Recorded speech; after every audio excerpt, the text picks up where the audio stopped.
welcome to the Next Canon podcast. In this podcast, we're going to be talking about how to update and refresh our theater canon and how we can use this time of quarantine in 2020 to take this pause and make a change for the better. So today I am joined by Anuhea Brown. Anuhea is an emerging actor, playwright, and activist based in the greater Seattle area. Anu is a proud Hawaiian Portuguese Filipino woman that hopes to decolonize theater, creating a theatrical space that is fearless, daring, and most of all, inclusive. She's planning to attend NYU's Rita and Goldberg Department of Dramatic Writing in the fall. That's so exciting. Welcome, Anu. Thank you so much for having me. How are you doing? I'm doing so good. I just drank coffee, so feeling energized. Yes, I'm feeling really energized. I'm starting the whole oat milk thing. Love and oat milk. It's so good. Are you doing like a latte or are you doing like just like a splash of oat milk?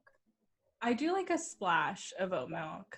I'm currently living with my parents in Las Vegas, Nevada, and they're like super old school coffee maker situation, and so it's just like drip coffee, a splash of oat milk, put it on ice, and but I'm super grateful to be here. Thank you so much for having me. I'm so excited to have you, and I think we should definitely just jump into this topic because it's so exciting to me. So I just want to first ask you, first question is about what do you think is the canon, or what's in the canon, or what does that mean to you? That general question. Yeah. That's yep. It's pretty loaded. I think the canon could depend on like what kind of theater art you're making. Like I feel like the musical theater canon is going to be very different than like your American realism canon. So I think it just kind of comes from like what your background is as an artist, and it's all hearsay. Like when we learned about the canon, I feel like we're just like taught from teachers or just theater lovers, theater goers. Like it seems like a word of mouth thing that like this is the canon, right? And so I think the theater canon is supposed to be, or is implied to be, like a culmination of shows that either like showcase American classical, American realism, or are just like tried and true classics in the American theater plethora of plays and works. Right. Yeah, I totally agree with that. I was telling Hayden last week that they were the ones that taught me what a canon was when I got to college. Like they were the ones that said, yeah, this is a theater canon and this is what it does and this is why we have it. And I was like, okay, weird. I never learned that. And so it's kind of a thing that no one really learns about, but we all are supposed to know all these shows. Like, yeah, you know what I mean? Like Chicago or like. Yeah. I also think like from a producing point, I can understand like why a theater canon would be beneficial. Because it just guarantees popularity, it guarantees ticket sales, it guarantees that you're going to be doing a story that people are interested in. So I think there are like beneficial parts of a theater canon. And people are comfortable with familiarity. So if they're like, I know Wicked, I want to go see Wicked. I haven't actually seen it, but I know it. One of those things. So I think that's 100%. a rut that a lot of people get stuck in. Unless you're a theater lover and a maker where you want to see everything that's brand new. Yeah, and like, don't get me wrong. I love me some Wicked. I love me some Wicked. Go to karaoke. Go to karaoke. All the time. I'm like, just singing Popular, and also, what's the one where they're fighting back and forth? Oh, the one where they say loathing a lot. Loathing. So good. Yeah. And I also feel like a canon could be great for like if you're new to theater and you just want to like figure out like what are the plays that everyone is interested in. I think it can be like a great kind of jumping off point. Right. But definitely not an ending point. I think we need to do our own homework and just keep diving and reading and etc. Right. And keep creating and keep like promoting, because like shows like Hamilton maybe like get promoted and then they get like they get rolling. And Hamilton was going to be great the whole time, and everyone who was making it knew. That's what I hear all the time. But it's still that it got rolling, and the promotion always helps so much with the shows. 100%. Yeah, Hamilton is so interesting because of so many different things. Like, yeah. I think it pushes boundaries politically and historically, and also just allows POC actors to be founding fathers, which, like, we know it's no secret that founding fathers were slave owners and were awful people and did all these crazy, awful things that built the culture of this country. But I think allowing like brown bodies to fill those spaces can be like really empowering and building it that way. Yeah, 100%. I think when you understand history and you understand that like we know these things, however, we can still do these narratives in a way that is empowering and beneficial for POC actors, and also for non-POC actors, like what's his face who played King George? What is his name? Jonathan Groff. I wanted to say Andrew Rannells for a second, but I think he did at one point do it. Or they did a Ham for Ham together or something, and I just think it's hilarious when they are in the same space together. So funny. Yeah, Jonathan Groff, impeccable. Yeah, impeccable. I watched the film the other day. Obviously, when it came out, I was just like, Mom, Dad, you have to watch it because theater and culture, and here we are. And the walk that I had never seen before that he uses when he enters, and then when he's on the stage during Reynolds' pamphlet, my jaw hit the floor. I had no idea that happened. He's just like in this fever dream of the Reynolds pamphlet. Yeah. I was like, just like, what does he do? He's like flossing. He like flosses at one point. Yes, he does. The spit. The oh my God, the saliva. Acting. So good. Clown work, impeccable. Clown work. Truly, he did do some clown work on that right there. To ask my next question, do you have a show that is currently in the canon that you are sick and tired of and you say, for me, that one's got to go? Just a reminder for everyone listening and for you, this is all opinion. These shows aren't we're not saying get rid of them forever. We just don't want them in the canon. We just don't want them in the canon. Okay, there you go. Do you have a show that's got to go? Okay, I really thought about this because I think there are many shows that truly have to go. I think for me personally, it has to be anything written by Edward Albee, like straight up. And I just like Who's Afraid of Virginia Woolf and like that whole scandal of just like his estate not allowing to cast an African-American male because it just like wouldn't be historically accurate, which like we're theater makers. Like we choose to, I think, push the boundaries of like what is actuality and reality, like with just like setting up theater in itself.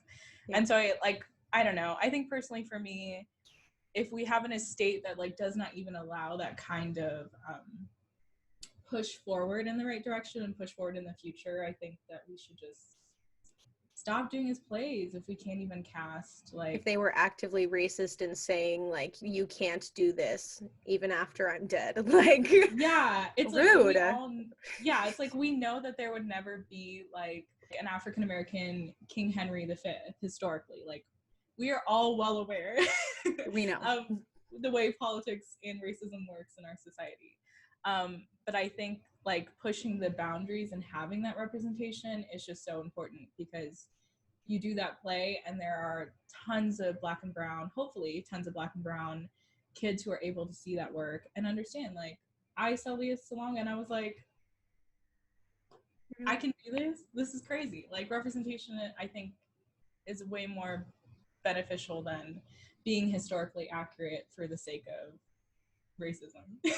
I would absolutely agree. I saw this really sweet video of this really young Chinese American like little baby watching Philippa Sue as sing Burn, and she was like, it's me, like this tiny child.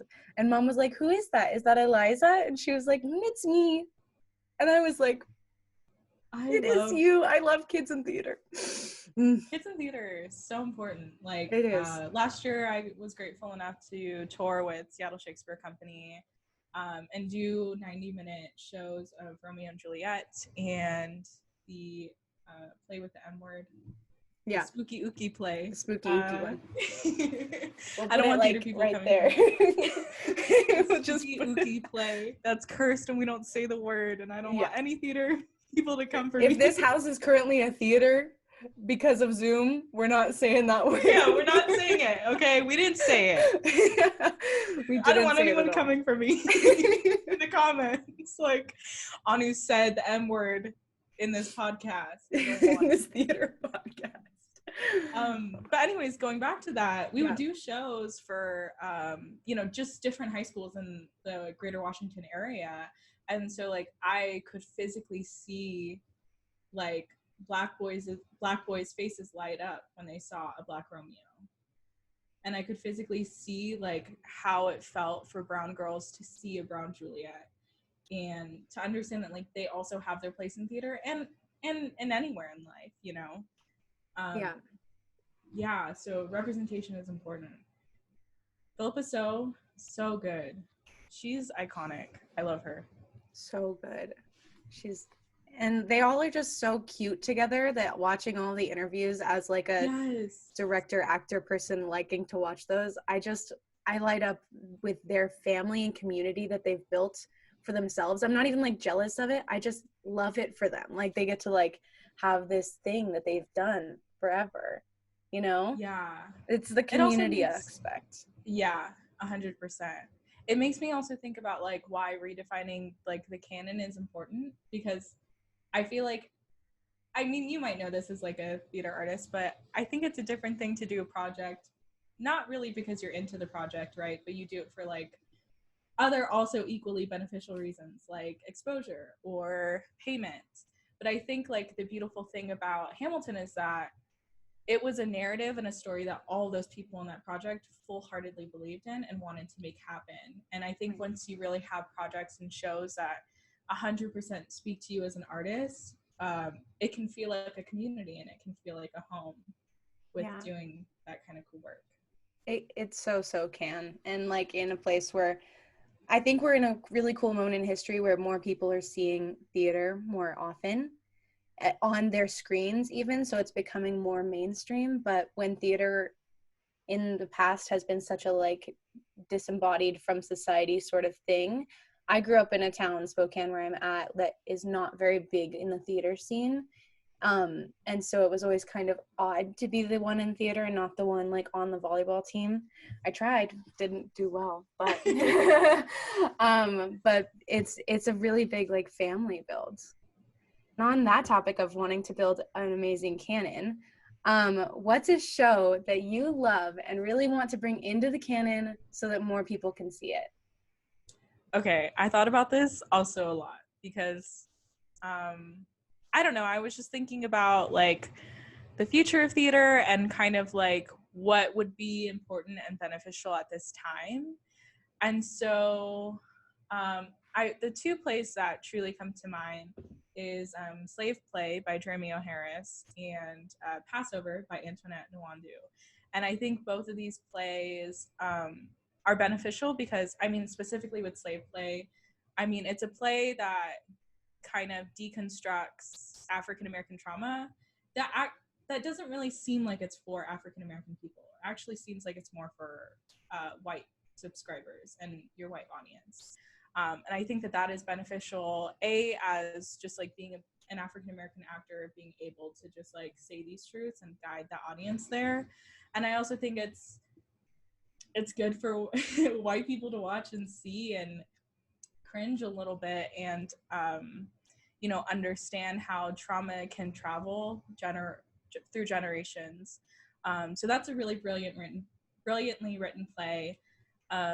I think that it really sets up something and it completely reverses it and flips it, and you're just like, whoa, this play is like, it's honestly like a spiral. It just feels like it gets deeper. It's really truly like very well written, and even me as like a non-Black person reading the play, there were moments where I was like, oh shit, like I just cringed a little bit inside. I bet that's so intentional too. That's exactly. That's like the intention. And I had talked with someone else about this play because I was just like, because the last scene in the play is just like really wild. It's just really wild. And I don't think I was prepared, and I had read it and I was like, oh my God, this is some stuff that I'm gonna have to sit with and like, you know, kind of deconstruct myself. And so I was talking to a friend who also read the play, and he just said something that I had never thought of, that it was just like, slave play is written for white people and it's not really written for Black people. And that was just something that I had never really taken into account. But you know, like as a playwright, you have to know who you're writing for, what your audience is. What did our playwriting teacher tell us all the time? What is it? A-Ray Pamama. Should I get A-Ray on here on this podcast? I thought about it, and I think I might email him. But please email him. We love you, Ray. We love you, Ray. We love you so much. But yeah, I was actually what is this play doing?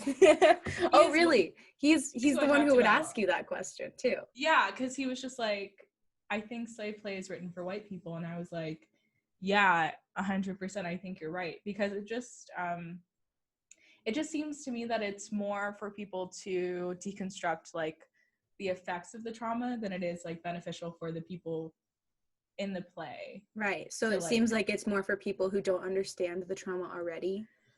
Yes, who don't understand it, and also don't understand it in like a modern context, that it still exists. Because I think like for a lot of plays that like have to do with like race and slavery, it's hard to like contextualize that now because people think that it's so long ago, when it really isn't. Like people still have relatives who used to be slaves, and like that is crazy to me. That like Timothy Piguet said this once. Oh, I don't know if I'll ever listen to this, but he said this once when he was teaching us Raisin, where he was just like, my grandma can touch slavery. And that was like crazy to me, that like you could be still that close to something. And I think this play really does a really good job of like bridging the gap between the slavery and also like how it translates into power relationships, sexual relationships, and trauma in the modern day world, which is really cool. I think about how I wonder if that play, maybe you know this, I wonder if that play was like a commission for a certain theater, or when it was written, because like a lot of times you know your audience, or you know who usually goes to the Seattle Rep or to all these different shows. And so I wonder if that was, I know it's probably intentional because the majority of all theater goers are white, but like I wonder if it was specifically for a place. Yeah, I mean, I know that he's New York based, and he is crazy. He like is in Yale. He goes to Yale and like wrote this while he was in Yale during his second year, I think. But like moving on to like Passover, Antoinette Nwandu, she wrote Passover because she had two students. She was a college professor, and she had two students in the class. There were two African American boys, and they kind of were like they were very codependent on each other in class, and like it felt like they would like sometimes like interrupt class playfully, and one of the boys just went missing. Like one of the boys just stopped like going to class, and she had started to build like a relationship with them, and she had found out that like one of the boys had gotten arrested, and that's like why he couldn't return to class. And so she like decided to write this play kind of paralleling Gatto, because she's a big fan of Beckett's work, and I think that also does a really successful job of like making this like classic, right? Like everyone knows Waiting for Gatto. Like it's like, even if you don't know it, you've heard of it. You've heard of it, and you've never actually read it, because what people tell you is that it's so long and it's boring. Like, and then you do it in class and you say, and then and your acting teacher tries so hard to make this play alive for you. And there were so many things about Gatto that I was like, wow, I wish I could understand this in a modern contextual sense, but I just don't. And then I saw Passover, and I was like, oh my God, this is everything that Amy Thone was trying so hard, trying to pull out of us. Everything you didn't quite latch onto about it the first time you read it. That, definitely.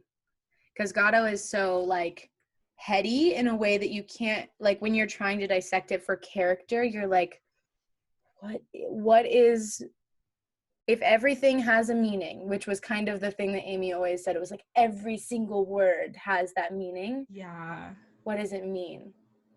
And to make that for yourself in that internal life, and like to have something like Passover, like you're talking about, contextualize it in a new way is really cool. Yeah. Like I had never really truly, because like you know that these two men are so codependent on each other. But I feel like Passover really, I think, brings the stakes of what Beckett was trying to, I don't want to say what he was trying to write, but what he had wrote. And also just like the codependency of their relationship and how they really did need each other. But yeah, I wish I had understood Gatto in the same way that I understand Passover. Definitely. So any more shows that you love that you want to have more traction before we move forward? Before we move forward. All right. I think just new plays in general. I love.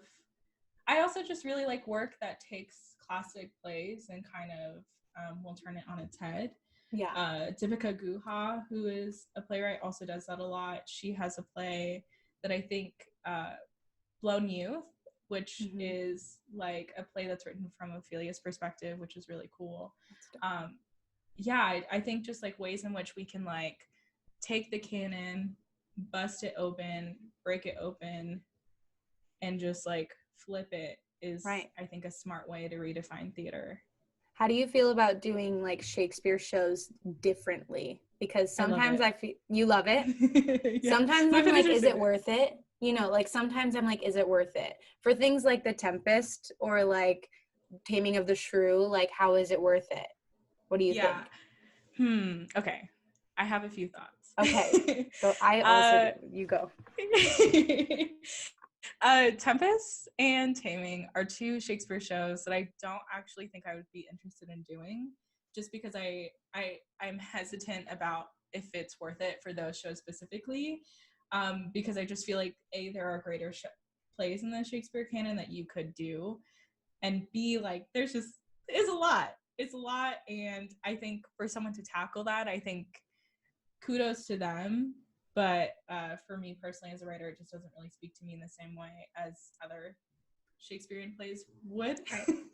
Those are the two that just get stuck in my head, is like, don't redo them, don't do it. Yeah. The only thing I will say is that I love the cheesy movie remakes that do things differently. Yeah. So like 10 Things I Hate About You, like She's the Man, like those, I'm like, yeah, I live for them, honestly. Like they're great. And like Baz Luhrmann, exactly, his R&J is, I think, a great tool to get people familiar with the language. I did, however, I watched this like 90s Hamlet, and it had Julia Stiles in it, and she played Ophelia. Really? And it was really bad. Like there were so many like things that I think they just like didn't do the research of the play. Right. Like the Get Thee to Nunnery scene, which is known to like be this crazy scene where Hamlet is like, you crazy bitch, or I hate you. Like it's just Hamlet being Hamlet and, you know, just going off. Right. They had truly done this scene like it was like a Pinter American realism scene. Like she like sat down and he like whispered to her like, "Get thee to nunnery," and I was like, that is not this play at all, and that is not this scene at all, and it just felt miscast. Like I would never cast Julia Stiles as Ophelia. She's a great Catherine for a reason. Right. And so I think if people who like these movies are great because the people who made these movies actually did the research work to still make it entertaining and fun and accessible, but also still honoring the original context of the play. Yeah. Too. Right. Totally. I agree. That's the line I always go because I love revamping things, and I also love doing things in the time frame that they're supposed to be done in. I like the costuming of that is always so fun, and like that's the line I toe because I'm like, I love remakes, but I also like some things don't need it. I don't really want to see like Taming of the Shrew anymore. You know what I mean? Because Yeah. like they were so careful in 10 Things I Hate About You to not make her like as like to give her humanness. And I feel like Yeah. in Shakespeare's, you don't really see it as much unless the actor is just like really dedicated to that. And it takes good 100%. actors to know that she's not just a monster. Because like, yeah. And it's like, you know, it's no secret that like Shakespeare loved women's virginities for some reason. Like the fact that the maidenhead is mentioned so much in his writing is just like, bro, like Cool it. what was us? Why were you so obsessed with us and our virginity? And so I think like that sexism that inherently exists in Shakespeare, I think doesn't need to exist anymore. Right. But also like, so when I had worked for Seattle Shakespeare Company, we had done every year a bilingual play. And so it was like modern, interpreted, and the director, Anuhea Brown, who created the script, she would relate these plays to specific political issues or specific political climates. Yeah. So we had done a production of I can't say it. We had done. You didn't finish it. You didn't finish it. We had done a production of that really spooky, ooky M-word play. Oh, I love that we do this now. Spooky. That's spooky, ooky, toil and trouble. Set in Argentina. Oh, cool. And the leading man with the M-word name, he was actually Perón, who's like a well-known dictator in Argentina. Oh, wow. And Lady M was Evita.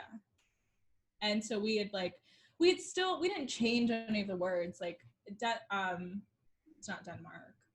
Scotland was still Scotland. Like, we didn't change the text, but we had looked into this play in the lens of like an actual dictator ruling a country, which honestly is, I think, a great tool as an actor and was a great tool for audience viewers, because I think sometimes like Shakespeare can feel so like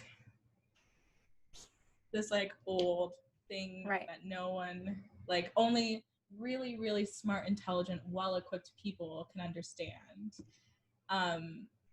And so I think using kind of tools of like modern events or just past events to allow you to understand these characters, could be really helpful and beneficial. Truly. So what show that's happening right now or in the past or in the future do you want to promote right here on this platform that I'm going to spout everywhere that I can? Oh, I don't know. I think Tumbleweeds is still on the live stream, so if you can watch it, you should totally do that. Tumbleweeds is a play written by Anuhea Brown right here. I watched it live, as you know. I sent you pictures of the food I was eating from my couch. Had a really good time at my new dinner theater. Just munching away. It was really awesome. It was a good time. There were so many people in the comments too, like having a grand old time before we got rolling. I saw that. There were like people talking about like what they were eating, and I was like, I love virtual theater. This is so fun. Everyone's like, what's your favorite food? And then like Richard E.T. White and Sheila Daniels are like, I love food. Yeah, it was beautiful. So if you can, I think you can still watch that. That's still live streamed. Anything National Theater Institute puts out, I would say watch it. Passover is on Amazon Prime. Oh, noted. So, I'll link it. I'll also link Tumbleweeds. Oh my god, amazing. Thank you. Of course. Yeah, there's Spike Lee shoots and directs performance of it at Steppenwolf.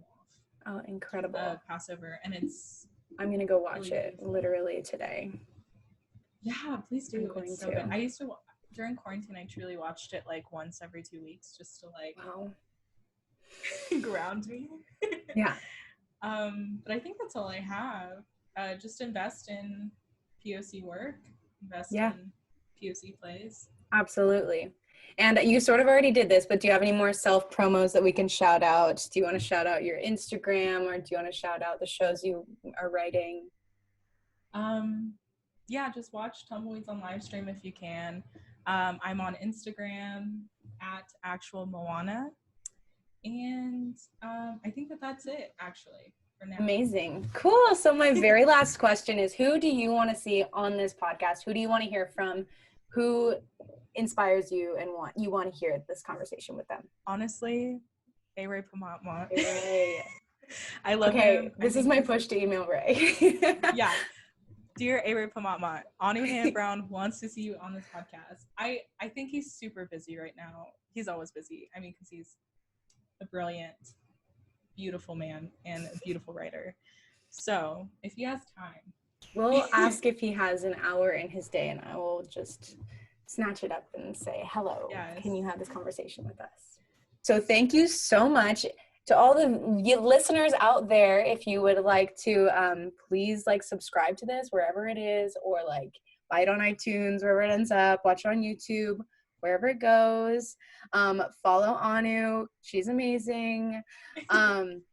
Oh, BTW, I didn't say this. I'll put it in the end. I'll say that Anuhea's pronouns are she, her, they, them. Did I say that? Yes. Yeah. There it is. One and done. I mean, it doesn't really matter. I thought it happens. I thought I said it, but maybe I totally didn't. Anyways, thank you all so much for listening. We will be back with another episode very soon. Bye.